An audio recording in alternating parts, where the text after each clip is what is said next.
Hi everybody, Nigel here with you, Nigel's Modelling Bench, and if you follow my channel you'll know that I did a review a couple of weeks ago or a few days ago of two Jeep models. This is the Takom one, this on the top is the Meng one, and I've been looking through these kits and I really want to build one, so I've decided not to do this one just yet. We'll do this one first because this is by far the better of the two. The Meng is quite chunky, it's simplified, and I don't know, it's a bit thick and chunky. This one is a far nicer kit. This I would put alongside the Bronco models GPW, but if you want a Willys Jeep and you want a really nice Willys Jeep, this is the one to go for, or you can just get the one with the trailer, everything. You see it there. You can see it's the Willys Jeep with a trailer, just the plain one there. So Meng also do a standard Willys Jeep. They're all Willys, they're not Ford GPWs, but because of copyright and stuff, they don't ever say that on the box. So what we're going to do is, first of all, is have a look at this and how it goes together. And it looks like we start with the suspension. So we've got the chassis, which is here, which is moulded separately. So we'll give that a bit of a clean up first. Come on out. Bit of bubble right there. So we've got the chassis there, and then we've got all our axles and stuff, and it looks like everything is on C and D sprues. There's only a couple of sprues here. I have actually taken a couple of wheels off and glued the backs in them because I want to take some resin molds off them, because there's one thing I don't like on the Bronco kit, it's the wheels. They're not very nice. So we've got this sprue here. This is sprue C, so this is going to be our axle, springs, diff covers. Okay, so that's going to take care of the rear end entirely, and then we've got one part required off of sprue D, and I can see it already, so that's that one there. So we'll open these resealable bags and get rid of them, so we can get that one out of there. So I'm going to use my Tamiya snips. I'm saving my trumpeter snips, which Keith bought me, the trumpeter single-sided. We're saving those for the Lancaster, and we'll see how they last. So I'm going to get this part off of here, and this, you can see how final this is. It's all very finely detailed. It's all very nice and to scale. So there we go. So I don't intend this video to be many parts, just, you know, one, maybe three parts. Sorry, two, maybe three parts. It won't be one. We've got some tiny sprue nibs on here. I don't know if I can even get in there with the cutters. There we go, get in from the top, just like so. There we go. So that's that one off of there. So we're finished with sprue D. Now we've got the chassis here. Now we've got a piece that's got to come out of the centre, so we'll cut that out of there. That wasn't even attached to one side. So there we go. So that's out of there, and that has left us a mounting in there, I think, for the brake. So I don't know how much of that's got to be left. I think that on the top there's a sprue nib. So I'm going to grab a PE sander. I'll get the 5mm PE sander, and we'll just go along here and just take those sprue nibs away from there and from there. Just get rid of them because we don't want them in there. There is a seam along here, but I'm not going to worry about that too much because basically the chassis is inaccurate anyway. It's actually a C-section on a Willys. On a GPW it's boxed in. You've got, with a Willys, you've got this, and then there's another C-section inside it in certain areas. With the GPW you've got this, and then there's another box inside it with holes, and it sort of gives you a full box section. I don't know which one was stronger. I know the Willys is less susceptible to rust because it doesn't have all the trappings for all the mud and silt to collect. But when they designed these things, longevity wasn't really, I think they were designed to last for 6 weeks or something before a complete rebuild, and they've actually lasted well, 80 years. So they're saying that it's sort of a bit like Trigger's broom. So yeah, very minimal cleanup. It's beautifully moulded. This is absolutely gorgeous. Let's just do that, and I'm wondering if later on in the build it's going to ask us to cut those.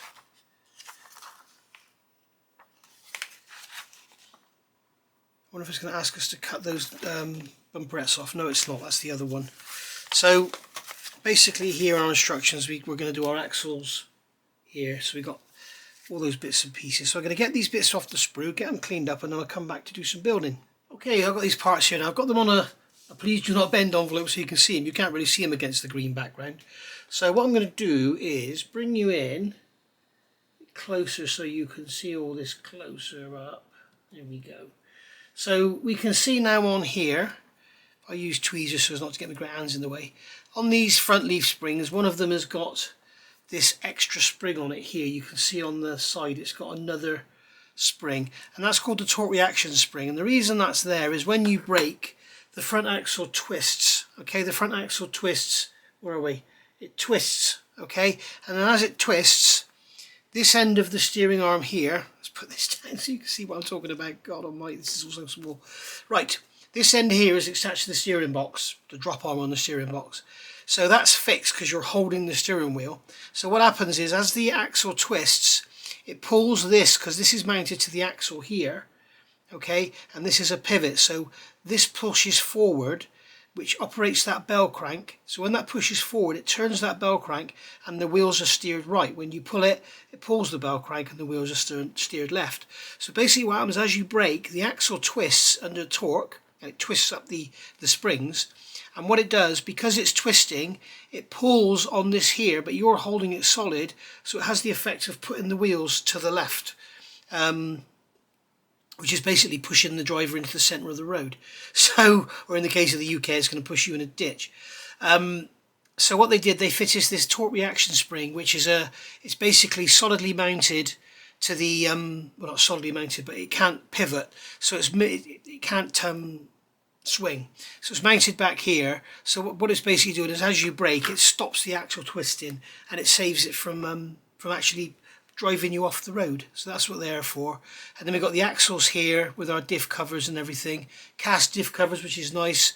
You'll see some late war Jeeps with pressed tin diff covers on them, which I believe are incorrect. And then we've got the rear leaf springs here. They're obviously longer and heavier. So we've got all those parts there we've got to put together. This has got to be the most detailed Jeep I've ever seen. It is unbelievable. Trying to sand all those sprue nibs off of this and get all the flash off was very, very difficult. But we got there in the end. And I think I might have another look once it's on the axle and maybe just give it a few strokes with some Tamiya extra thin, and then we can actually remove any remaining seams or anything like that. So let me just start to get this together. So what we'll do is we'll put this over here. Okay, and what we'll do is we'll first of all fit the leaf springs to the front axle. So the front axle is going to go in this way. Okay, so sorry, it's this way we're talking about. So this is the forward travel of motion, and then this torque reactions bell crank is going to go onto here. So that's going to glue into there, and then we'll have these arms on the top, and they're going to go into, sorry, that's the wrong way round, they're going to go onto there. So I think what I'll do is grab a drop of extra thin, use the quick setting. I think what I'll do is put a drop on there, hopefully it won't dry too quickly. You can put that down on there like so. Do you know, guys, I really need to get some new glasses. I can hardly see what I'm doing here.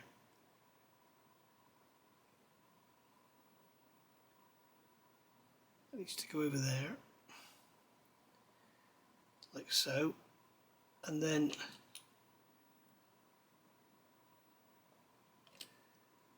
this one's going to go on here, and then that bell crank should drop into that slot in the axle, which is actually like a welded on casting.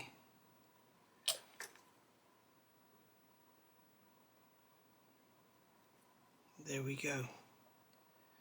So I'm going to look at this under a magnifier, check it's all right, and then I'll come back. Right, here we go. I'm going to need an optimizer for all this suspension. I can't see what I'm doing. I'm going to have to get new glasses. This has got to be the most finely detailed kit I've ever seen of a Jeep. This is incredible. It's really, really nice to look at, but it's very difficult to work with. I'm becoming more and more disappointed. There are ejector pin marks all over the top of this chassis. Some of them are raised, and they're all in like the areas around here around the front bumper, which are all so pronounced. It's such a shame. And the location, I mean, it's like, for example, on these springs, I should have showed you before I turned the camera off, or turned the camera on. But basically you've got a hole which is like just an indentation in the surface of the chassis, which is like a millimetre diameter, and then you've got a pin on the spring which is about 0.5 diameter, so it's like a prick in a top hat. So it's a bit difficult to make sure it's all square, and I'm using a set square, and I'm using the grid, you know, on the modelling mat to make sure that I've got everything square. So, you know, it's certainly not a beginner's kit. No way is this a beginner's kit. I think this is probably even more difficult than the Bronco, although I haven't built the Bronco yet. But I've got two of them. This is very, very fiddly and very non-positive locations. I hope things get better as we go, because Takom are one of my favourite manufacturers, other than their sprue connection points, which are normally a pain. But on here they seem to have them okay.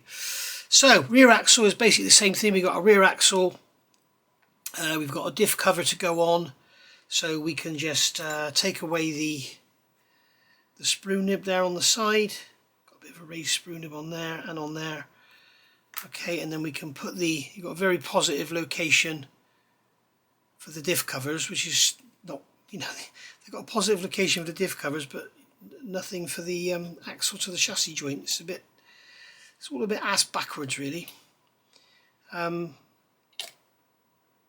I'm not moaning. No, I'm not saying it's unbuildable. Yes, I am telling you the facts, rather than that you find out. I don't want to sit here and say, oh, this is brilliant, it's amazing, it's awesome, and then you go and get yourself one and you say, oh, this is a load of crap. I would say if you are new to the hobby, this is probably not for you.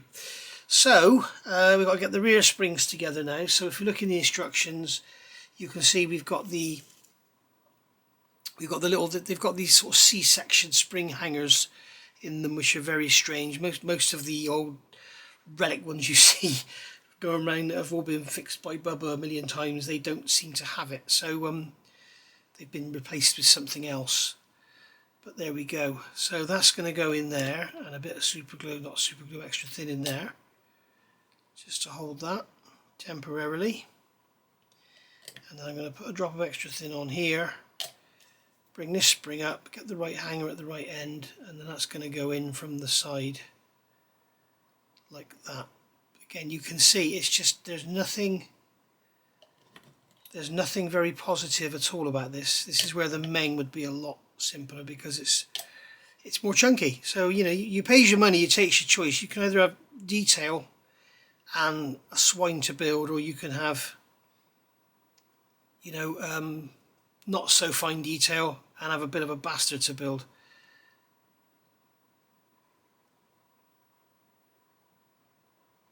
Did I say not so fine detail? I meant not so chunky detail. So there we go. So again, we're going to put this in the chassis to make sure everything's aligned. I've only glued the front, and I'm only going to glue the rear on here. Reason being, if we find it only sits on 3 wheels, we can then shim up the spring hanger, put a bit of shim under the spring hanger before we glue it down. So that's the way I work with this sort of stuff. Now here, as you can see, we have no location whatsoever.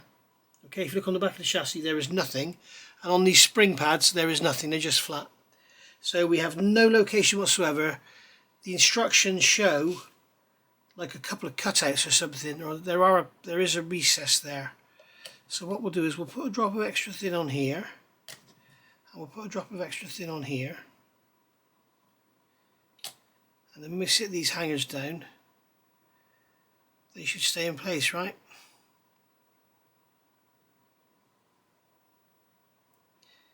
Roll.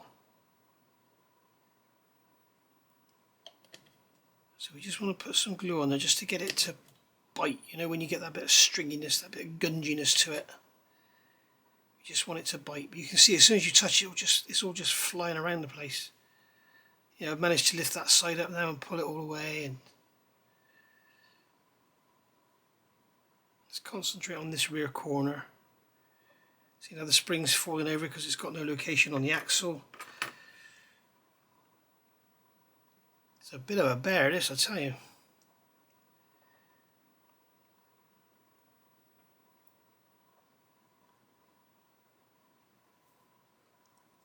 Pull that over.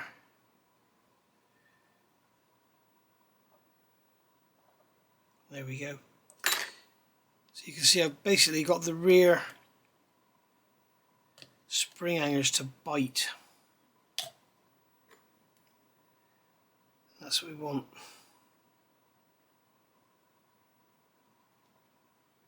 I'm just going to pull up on that one to get that twist out of it. So I want all 4 spring hangers to be touching, all 4 points to be touching the chassis, even though only the rear 2 are glued.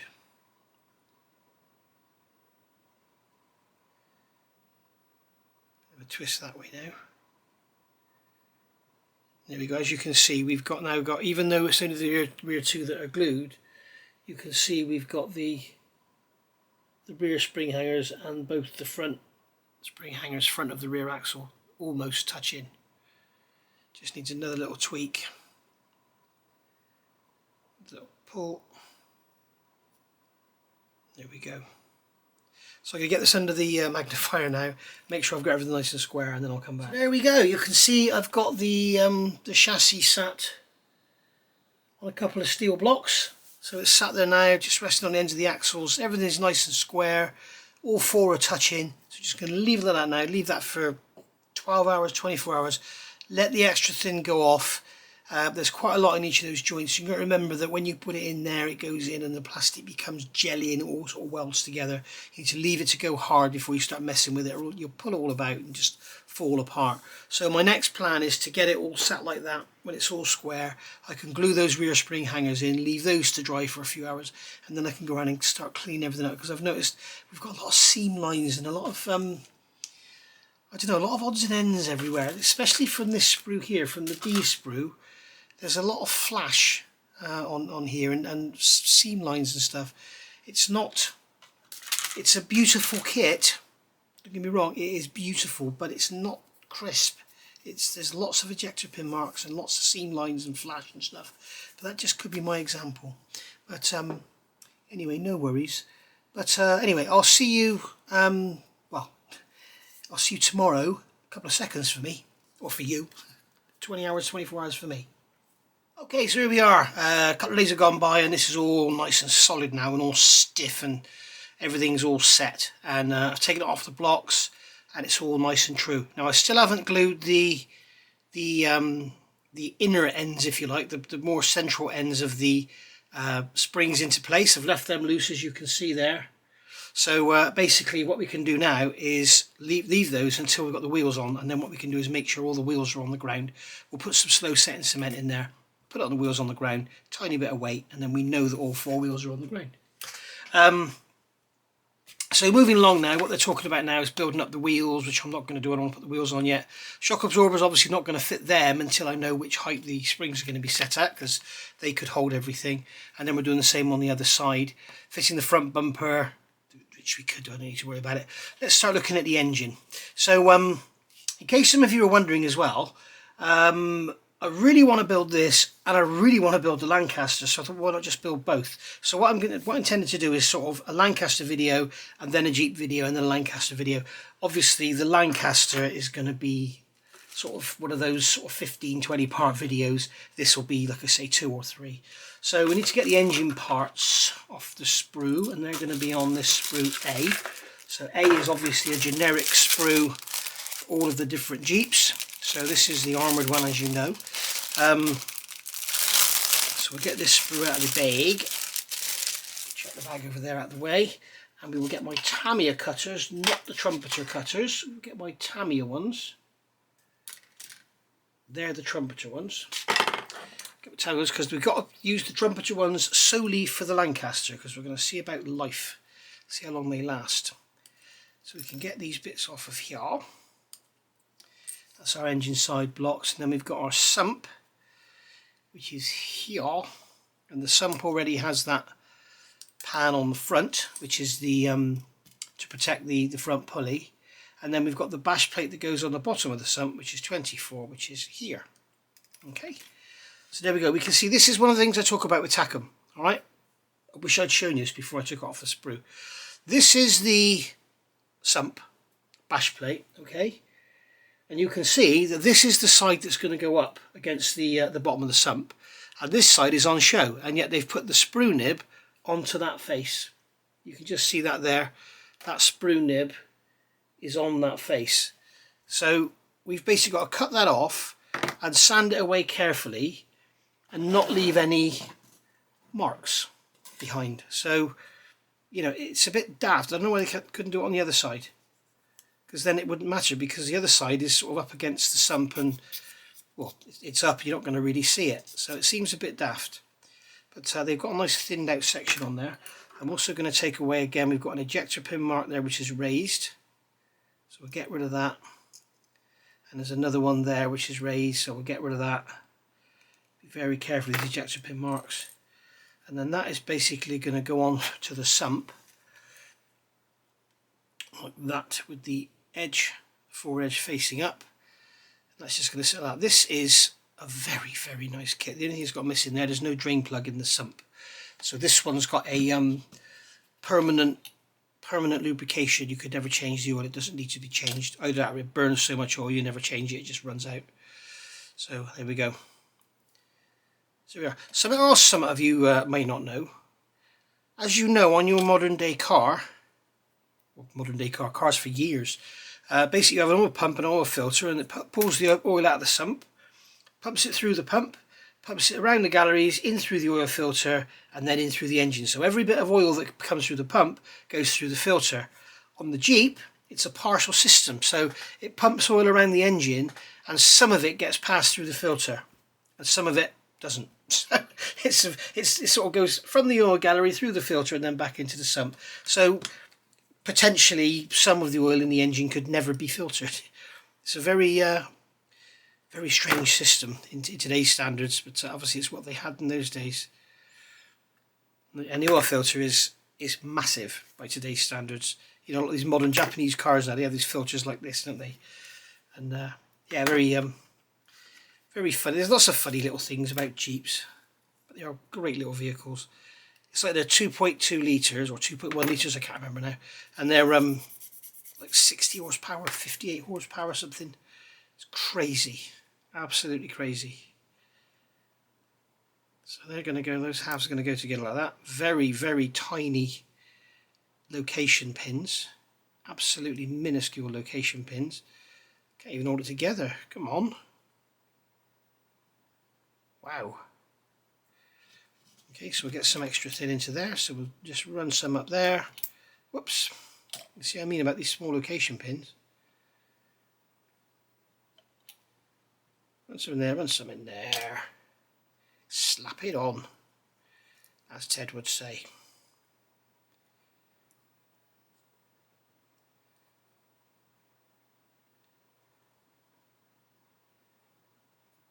There we go. Wow, this is really, it really wants to just keep falling apart. There we go. I think best get the sump on there as quick as we can, and that'll help hold it all together.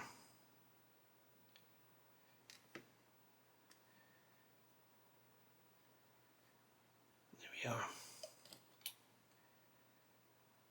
Just get some cement in there, get a nice strong joint.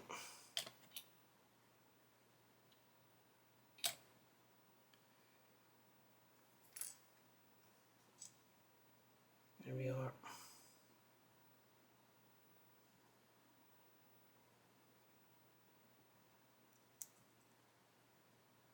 Yeah, that's going to have the bottom. That's going to have to be sanded flat for the sump to fit in there nicely.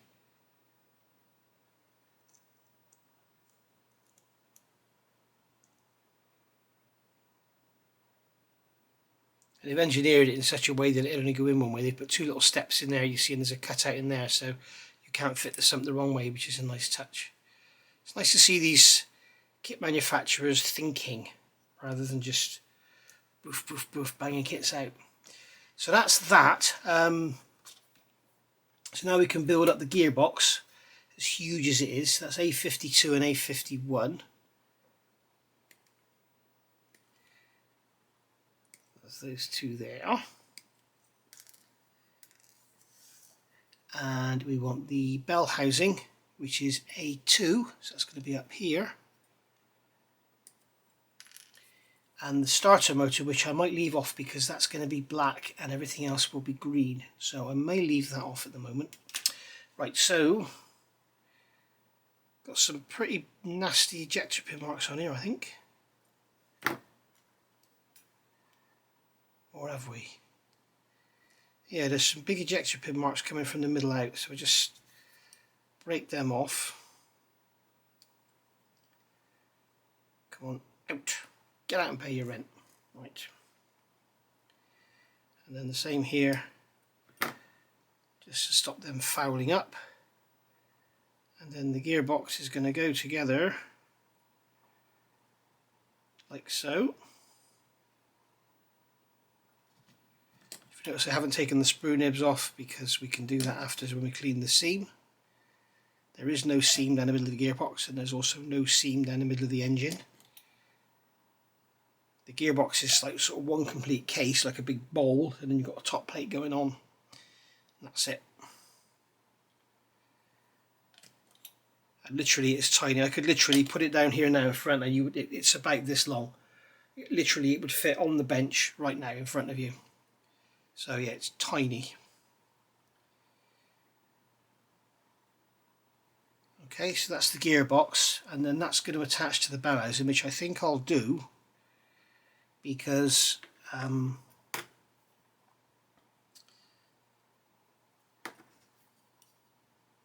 then got something to hold when it comes to doing the seams. Where's that sprue nib on there? There it is. So we'll just sand that off of there.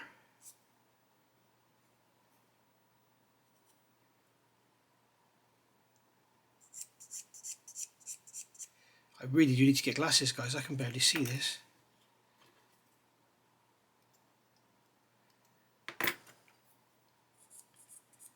So I don't know, I'm just so used to working through a magnifier.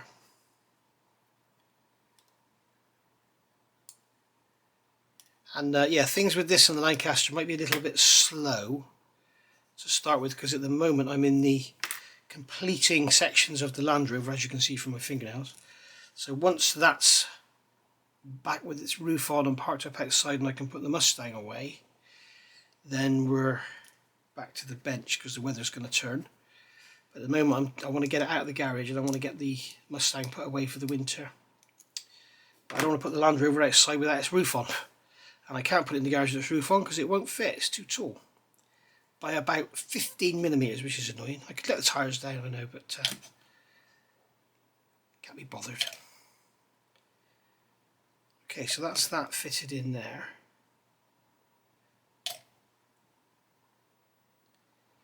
Just check it's all square and everything. And there we go. And that little lump on the bottom there isn't proper, that's part of the plastic lug to mount it. It's basically got a little metal plate on the bottom. Little sort of, I don't know, 10 or a 12 gauge metal plate that bolts to the mounting. Right, so that's that done. And now what they're telling us to do is get it all fitted onto the engine. I'm just going to do a little dry fit. That fits on there lovely. You can see we've got a bit of a gap down the side there. That's actually not correct. There's actually a metal plate that completely covers and seals in the clutch.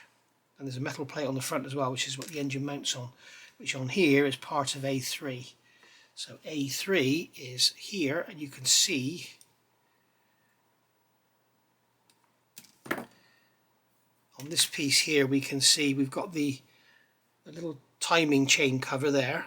Okay, and then we've got the dynamo here on its adjustable mounting. It's got an oversteady thing, so you can actually take the fan belt off when you go wading, and then it doesn't actually flood the engine bay with the fan spinning around picking up all the water. And then that plate on the back, you can see that's a big steel metal plate. Steel metal plate, yeah, not a steel plastic plate or a steel carbon plate. And basically that goes on a couple of small mounts into the sides of the chassis. So the engine is actually mounted very much like a drag race engine with a plate front and back. Well, it's a plate on the front, sorry. Drag race engines have a plate on the front and back, don't they? So what we're going to do is let that go, let that dry off, and then we'll clean those seams up, and then we'll sand this block out and level it all out. Right, so next, yep, I've had a couple of emails and a few comments asking about these Jeeps. And a couple of people have asked if I'm going to do the Meng one. A couple of people have asked if I can do the Takom one. I've even had one email saying, or one message saying they've bought the kit and they want to build along with me. Am I going to be doing it? So what I thought I'd do is we'll build both together and we'll do a comparison as we go through, because they are fairly simple. There's not lots of detail painting. They're going to be built in no time. So comparatively no time. I'm not just going to whip through and like, here's the engine, here's the chassis, there's the axles, boom. I'm not going to whip through, because you guys, you like to see the detail. So what I'm going to do is show you the detail. So on this one, what we're going to do, we'll get to the same stage on this as we've got to on the Takom. So with this one, we start with the engine. So we've got this sprue here, sprue A. Okay, what you can do with your Meng kits, if you so choose, what you can do is come along with your magic marker and you can colour in the letters that are embossed, because unlike Takom, they don't actually colour them, they cut them out. So you've got this, sometimes they do, I think it was Bandai that started cutting them out. So basically we need to get some parts off of here. So we've got our two engine halves, the sump and the head, so we can see straight away how much simpler this is with the bits all sort of moulded together. We can see that we've got, at least the plastic's going to be nicer for you to see. So you can see that we've got the dipstick and the oil filler tube there moulded on, and then here the sump has got that plate all moulded on, so it's extremely simplified. And what we'll do at the end of the video, we'll do a side-by-side comparison of the bits. Okay, so that's that, and then we've got the cylinder head going on. Where's the cylinder head? There it is there, and the cylinder head has got the oil filter and its bracketry moulded integral. I didn't notice on the Takom, I hope it hasn't got that bracket separate, because that's going to be a nightmare to do. So we've got a ejector pin tab on top of the oil filler there. Okay, so we'll just get that off. Okay, and we'll just give that a little gentle sand. Now you may see me just go off like this now and again, and that's because I need to look through the magnifier, which is over here. My other one broke, so I've got this one here now. Okay, I need to get a new one, and basically because I can't see what I'm doing because I'm old. And here we go, straight away, first part I pick up, you can see you've got these great big ejector pin tabs here in the middle of the parts, and you can see you've got the same here. So if you come along and you try and put them together, they won't go. So this is one of my bugbears with Meng. They're normally covered in the bloody things.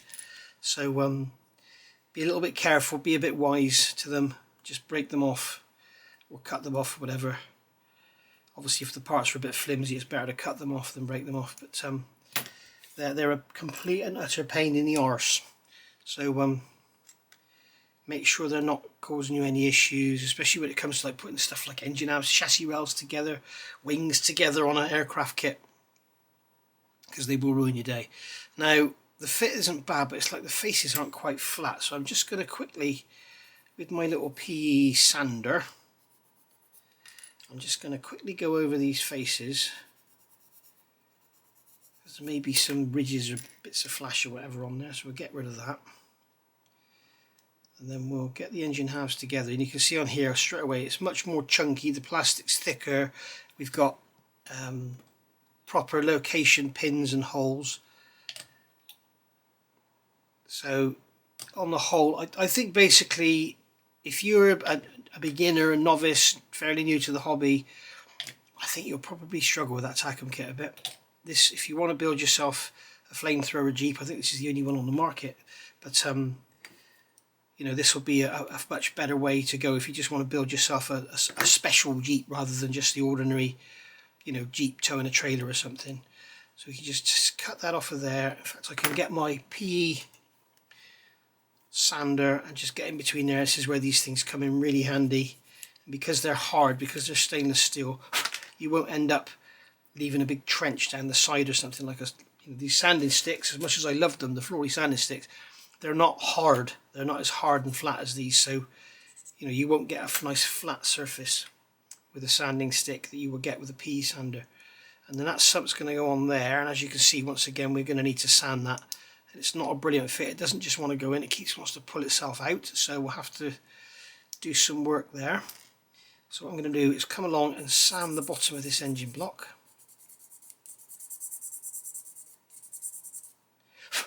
And I'm going to scrape down the inside just to make sure there's no edge there. It's going to stop that sump wanting to go in.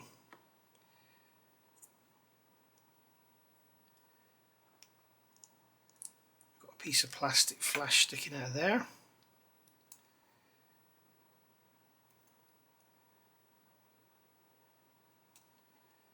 The bottom isn't level at all. On one, there we go, again with the sanding stick, or the PE sander. Someone also asked me about the grades I use. I generally use, if I'm just using sanding sticks, I'll generally use the 400 grit Matador and the 220 grit Zebra. Now these are well worn out, so this is probably more like 400 and this is probably more like 600. So that's what I tend to use, they're my go-to. The thing is with sanding, you will find with any sanding stick, any manufacturer, they kind of wear down and then they stay worn down. Some of the cheaper ones just wear out, fall apart, but the good ones, they will wear down and sort of stay in that condition, if you like. I've got a feel I might have a bit of raised sprue nib on there, so I'm going to cut into that because no one's ever going to see it.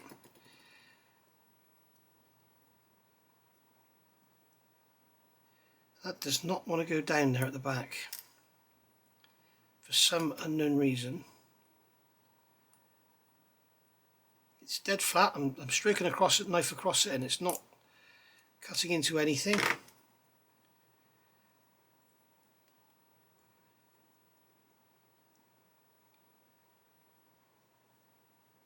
Okay, we're nearly there.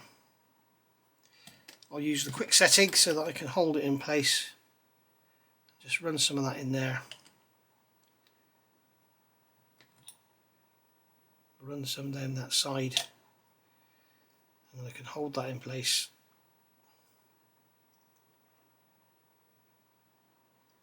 In fact, I'll come along with a clamp, clothes peg perhaps. Clamp that in place while it dries. There we go, and in the meantime we can clean the head up and get ready to fit that. Right, so I've started bellowsing on the back, a lot of clean up on that. The front cover it's got some ejector pin marks on the back you need to cut out. There's some quite nasty seam lines on mine as well, you may not have them on yours. Front of the engine there is a little square lug that locates in the back of here. I've just sanded mine off because I want to make sure the front of the engine was nice and flat. And then you've got a pin there, and that goes into the centre of the water pump there. So that's just going to pop into there. I've still got this peg on here holding it all together. So that's just going to pop onto there. You don't need that lug on the back because what you can do is just get this engine and you can line it up so that the bottom edge is parallel with the front edge of the sump. Okay, so that's what I'm going to do there. And I'm just going to, as I say, pop off to the left just to make sure I'm good. And then I'll come with some extra thin quick setting, put that in behind there, and then just give it a little nudge down. The pin in the top is quite a tight fit, so get some cement into there and that will kind of lubricate it, as it were. I can get that nice and straight. There we go. Okay, so that's the front cover on. You can see this is very simple compared to the Takom. Maybe what we should do after this is do a build of the Bronco, the GPW. So I don't know how the head's going to fit. We'll see how the head's going to fit. That goes on that way. And the head fits beautifully. It's seamless. Little tiny gap at the back. Not worried about that. The back of the engine sits up very tight against the bulkhead. So we're not too worried about what we can see back there. But the rest of it, it fits like look, it's beautiful. Very nice fit indeed. Okay, so I'm going to put that peg back on there just to keep that sump in place. Make sure the head's good. Yep. And they've got the ridges along the head, which I think was a later post-war thing, I think. So that's a bit unusual. Thing is, if they've got their when they've got their you know, their real trucks that they use to make their kit from, you know, if the real truck is a bit of a mishmash, it's called a bit of a salad in Jeep terms. If the real truck's a bit of a salad, then they'll just copy that. They don't know what's right and wrong. So on the front here we've got our fan belt, dynamo and water pump pulleys. I'm not going to put that on right now because I think what we'll do is paint that off the engine, add it later. And then you've also got the fan on there, so we'll get it off the sprue, give it a clean up. It's a bit damaged by the look of it because the dynamo is moulded as 1 and obviously it's sticking out. So we shall see what this is like. I think it's got a big lump of flash on there as well. Yes, it has. So we've got a load of flash around the dynamo. Because of the design of it, it's a bit of a common theme here with Meng lately, isn't it? If you look at that Fokker triplane and stuff, they had parts sticking out of the sprues and warped and stuff. So obviously the guys that design the sprues don't think about transportation, because what a lot of manufacturers would do now, if that was sticking out next to it, they'd have a peg coming out of the sprue. So we've got a break in the part there where it's been damaged.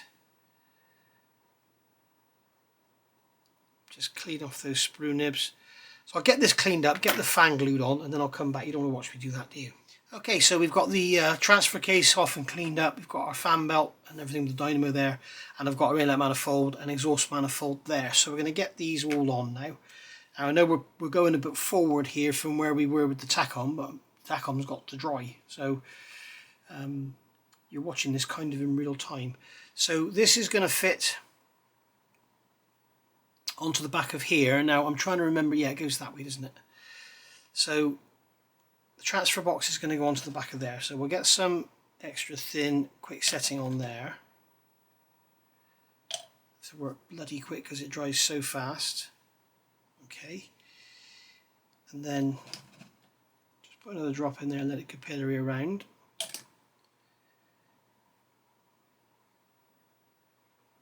And then we've got the exhaust manifold and inlet manifold, which is moulded as one piece. They are actually two separate parts. And they've got pins, and they look like locating pins, but they're actually sprue nibs. So you've got the outer two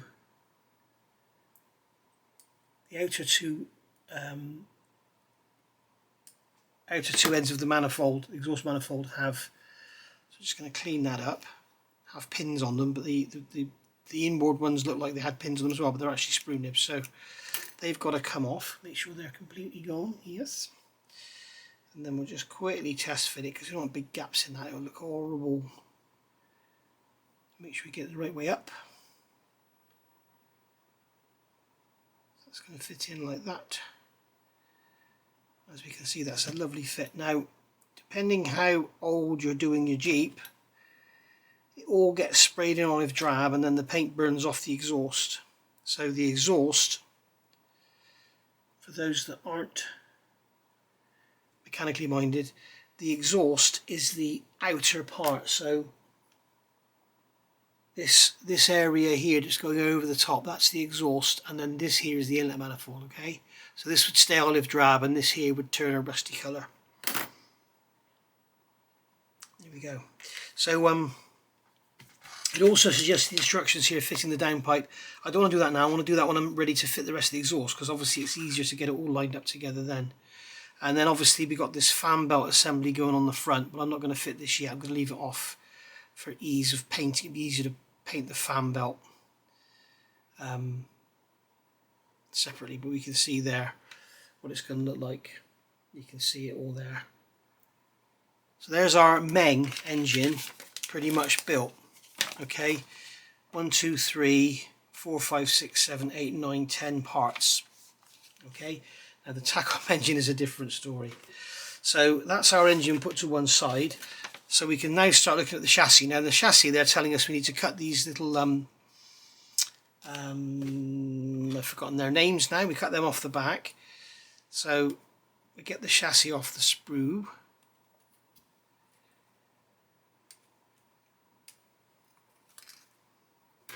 That's a bit worrying. That sprue's actually snapped off there, so this has had a hell of a whack at some time to break that. So I'm going to go around now and clean up the chassis and remove the mould seams and the sprue nibs and all that. Right, so next bit of instructions, doing the chassis, telling us to cut the bumper nuts off. If you really want to go to town, there are 4 bolt holes in the rear cross member that hold them on, each one, so you could actually draw them if you want to make it look a bit fancy. We've got this cross member going. I'm not going to fit the engine yet because I want to put that in after, and then I've got the front axle, the rear axle, sorry, all the parts cleaned up there. So let's have a look what we got here. So these bumperettes have got to come off, and as you, they're just basically simply moulded on. So we're basically going to sand them off, cut them off, and then sand the rear cross member completely smooth. But we need to leave these 2 eyelets in the middle. They go around the pintle. So just going to basically take my favourite, this is my JLC saw. It's my favourite little saw. They're absolutely brilliant. They're sharp as anything. If you watch my channel, you would have seen me cut steel with these. Just cut that off of there without damaging anything else.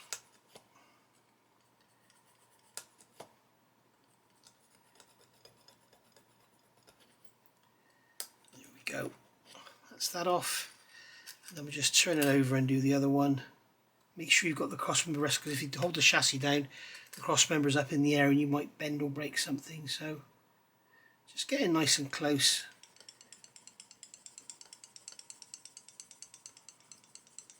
Just like so.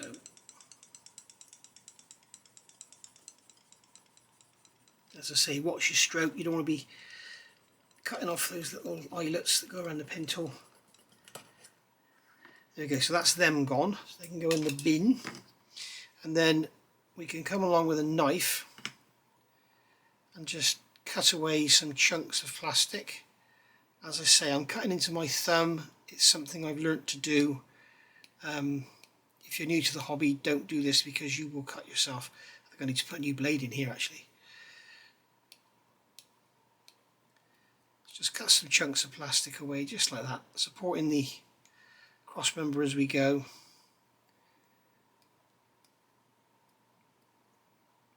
Just make sure we don't take any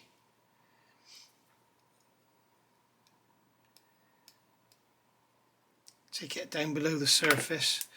And then what we can do is come along with a marker pen. Okay, and we can mark the cross member either side of where we're working.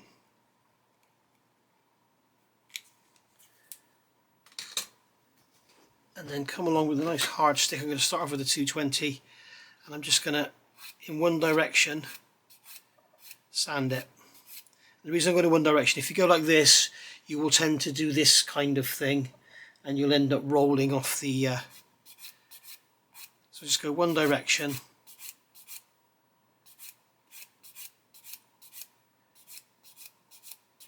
and I can see the pen, I can see where I need to go, so I can see that I need to tip it this way and come outwards. So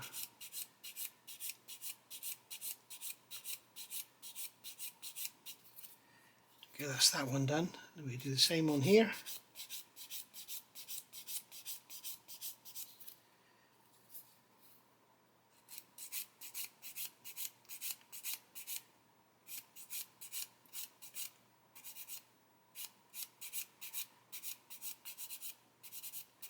As you can see, the temptation is to just sand. Now with a fine sander you've got less chance of producing that round effect. That's just to finish it off. And then, as I say, if you wanted to, you could come in with a drill and drill some holes just to add a bit more interest. I'm not going to worry about that on this one because it's quite a sort of chunky kit anyway, so I'm not going to worry too much about it. There's lots of other holes that are missing as well. The other thing is we've got under here we've got a cutout in the bottom of the cross member which we're likely to go through, so be careful of that. Let's just sand off that top edge, sand off that top edge there, and then what you should see is we've got a nice flat cross member. I'm going to grab a different pen. I use a Sharpie this time. Just go across like so.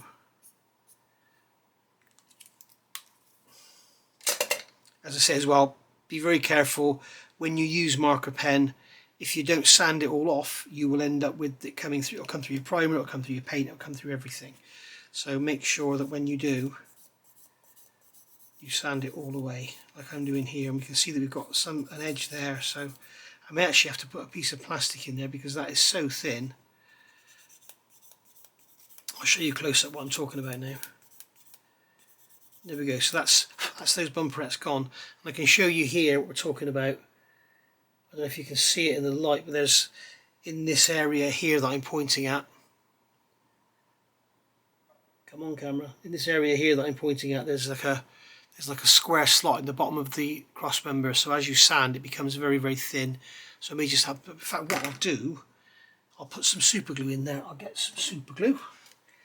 I'll put it in my Pringles lid as I normally do. Actually, I don't know what I was thinking there, guys. That was my really thin super glue. What I need is something with a bit of body. So we'll just take some of this, okay, and we'll just drop that in there.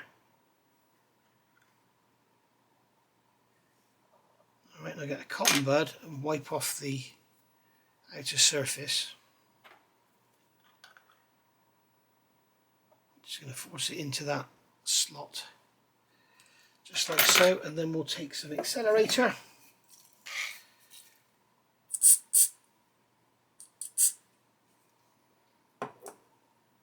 That'll go off in seconds.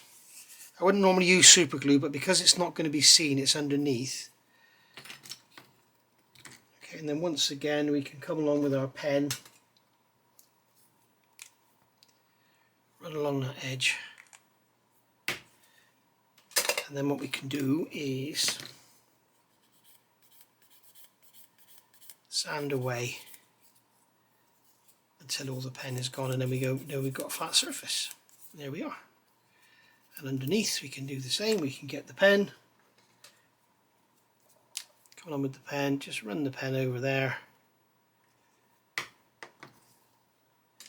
and then file away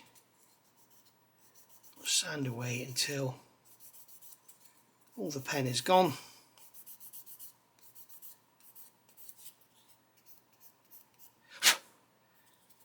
Or nearly all the pen is gone anyway. There we go, just take the edge off. So that's that hole filled in. Okay. Right, I can't think what that hole was there for. Might have been for another version or something. I'll probably regret it in a minute. Yeah, they've actually got the hole drawn on there, so I don't know what it's for. It won't be for exhaust, because exhaust comes out the side. So, let's get on with this rear axle. I'm not going to put the drive shaft in yet because I'm going to make sure that all lines up when the engine and transfer box goes in. So I've cleaned it all up. There's lots and lots of ejector pins and seams and stuff to clean up on these. I use these blue flory skinny sticks for small stuff like this, like on this shock absorber, just to get round in there and take the seam off. Okay, so what it's asking us to do here is glue get the axle this way round, and then we're going to take this leaf spring here and we are going to glue it to there. So what have we got here? We've got a slot in the axle. Okay, we've got the bottom of the U-bolts there, the top of the U-bolts there. So what I'll do is put a drop of extra thin in that slot and then just drop that in just like so.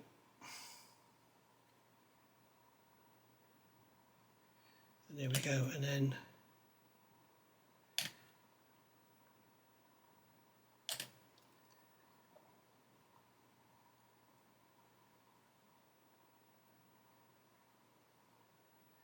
same on this side, if it'll go together.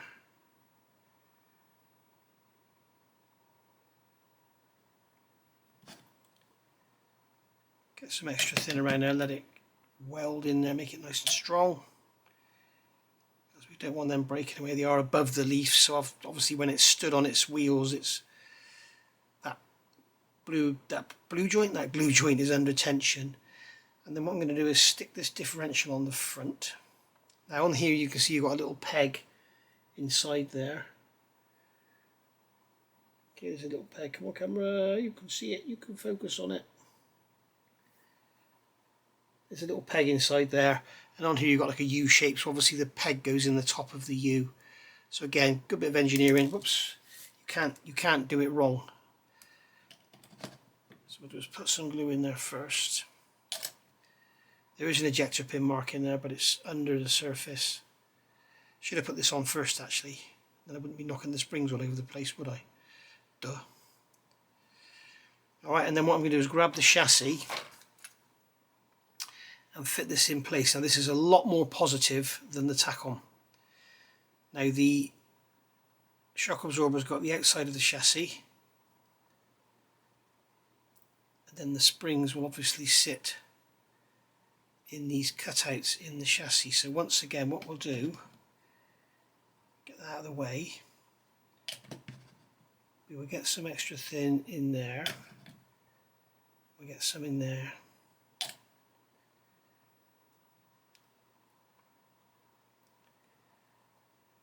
and then we'll drop that down on there. Oh, for Christ's sake, come on, Nige.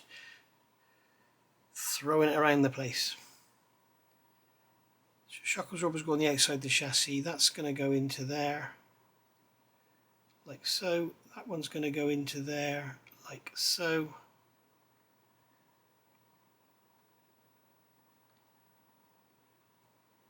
And then we got these forward ones. They're going to go onto the insides of the chassis rail, again into some little cutouts. And then again, I will do the same as I did on the Takom. I will only glue the rear. I won't glue the front. And that way I can level it all up and make sure we got four wheels on the ground. Because there's nothing worse than a model car or truck with having a wheel hanging up in the air. It looks bloody awful. So there we go.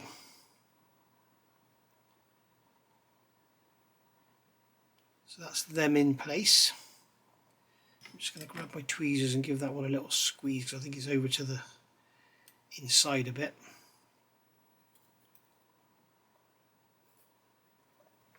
There we go, that's that one in place. And then we turn over the page and it's going to be rinse and repeat for the front. And what they're telling you to do is do the front and then put it all in. My recommendation is to do it as you go. Don't put the prop shaft in yet, we'll do that when the engine's fitted. But basically don't let the axle and the springs and everything dry, because then it'll have springiness in it and it'll be trying to fight with you. If you do it while it's all still wet, it'll just all sort of fall into place, and because the joints are like jelly, and then they'll just set in the correct position. So I'll get the front axle parts off the sprue and then we'll get that built up and then we'll call it a day. Right, so we can see now in our instructions here we've got something a bit gimmicky going on. We've got the front hubs are split into two halves and you've got this pivot on the end of the axle. So the idea is you glue them together, don't glue on the axle, and then you can actually swivel them, but the steering gear doesn't work. So basically the wheels will be able to do this, which is a pretty stupid idea. And also the steering gear isn't adjustable either, and half the steering, half this bell crank is actually missing. So what we could do is give it a bit of a twist, and we can give it a bit of a pull on the steering. So we'll see if we can do that. So what I'm going to do is actually, I've already glued the diff on. What I'm going to do, I'm going to get this axle and glue these ends together, but I'm not going to worry in the slightest about having the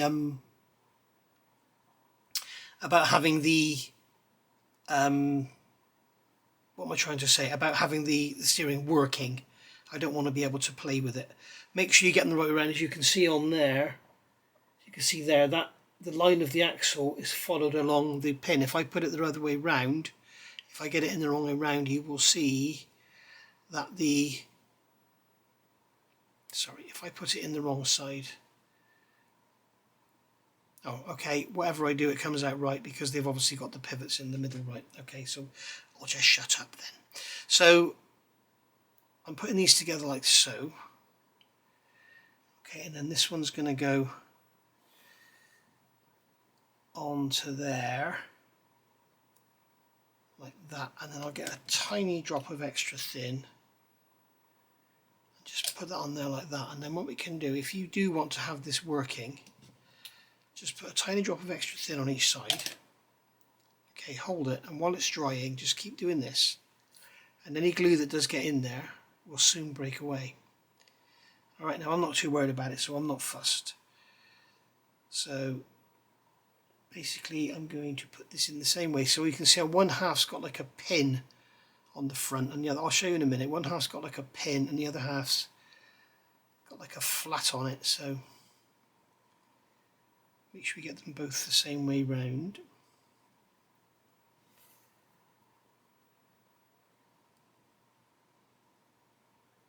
Come on, right, there we go.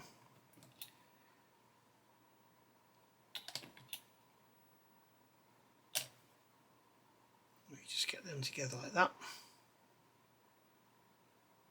As I say, if you want it to be working, just do this, keep it working while the glue dries, and you'll be absolutely good to go. You'll be fine. Okay, so there we are, that's those done.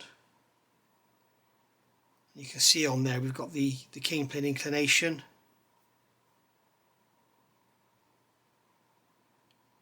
In fact, I think I may have got them upside down. No, I haven't. They're the other way up, because that's the axle. That's how you look at the axle when it's facing you. So they are actually the right way up.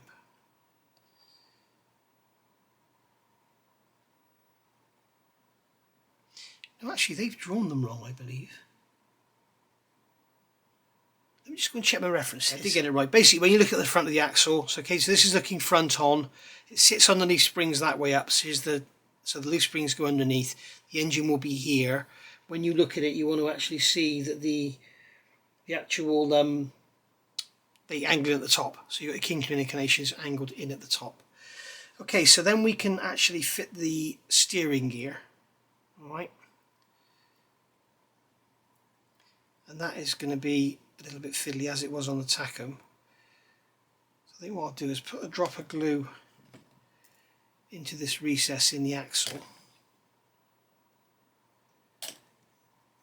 just so that when I put this in, I can make it bite. What am I doing? That's it, like that. Okay, so that's just going to sit in there like that. And as you can see, the actual hubs will swivel, they're called swivels, they'll swivel around the steering and not move. So what we want to do is let that go hard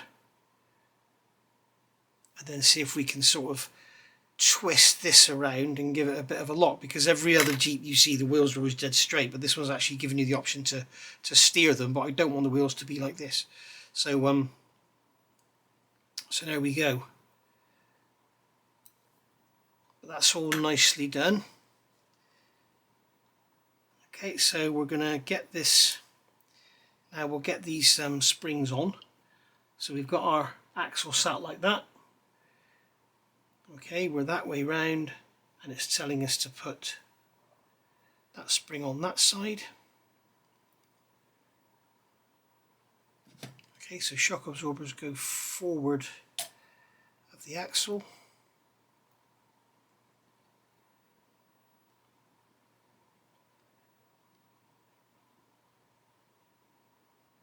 Just like so.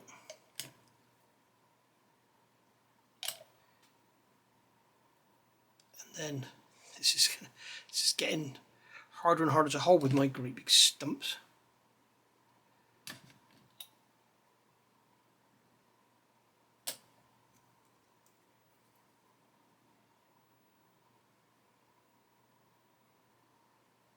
That'll sit in there just like so.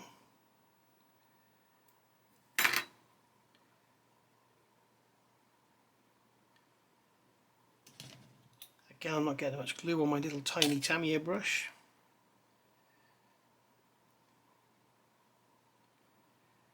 Okay, and then this whole assembly will drop. What is going on here? It's almost like this plastic doesn't want to stick, which is very strange. I think it's because of these bloody Tamiya brushes, they're so tiny.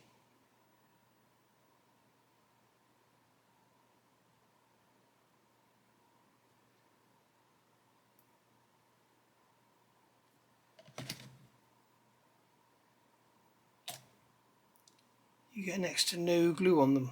There we go. And now I've knocked that one out of place. Oh, for come on.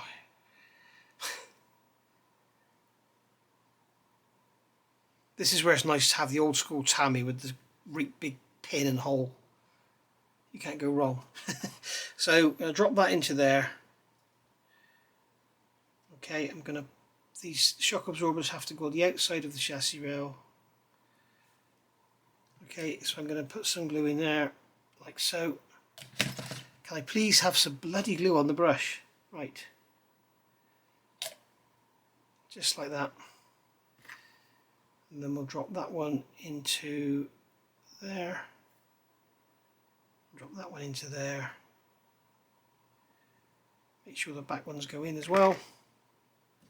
There we go, and then we'll get some more glue in there, let that weld itself in.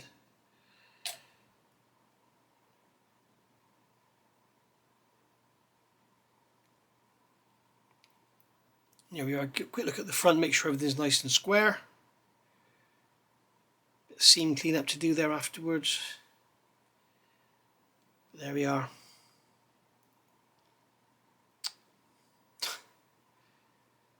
Don't touch anything, it just falls to bits.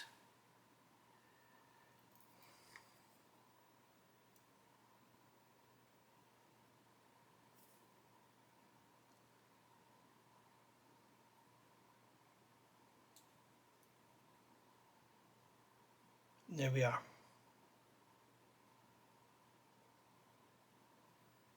That's all together, all nice and square. And then what we can do once again is grab our blocks. 1, 2, 3 blocks. Drop them. Drop the axles down.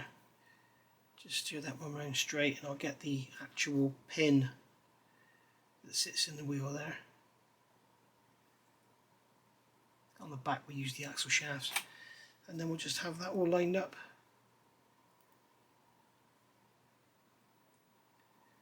Like that. So it's on the front it's on the pins, and on the back it's on the axle shafts. Like so, and there we go. So we'll let that go off overnight. Oops, I'm off camera. Start again, get that on there, just like so.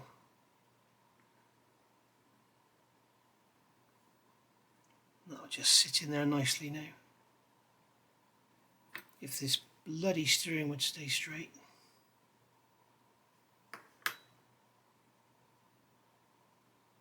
There we are.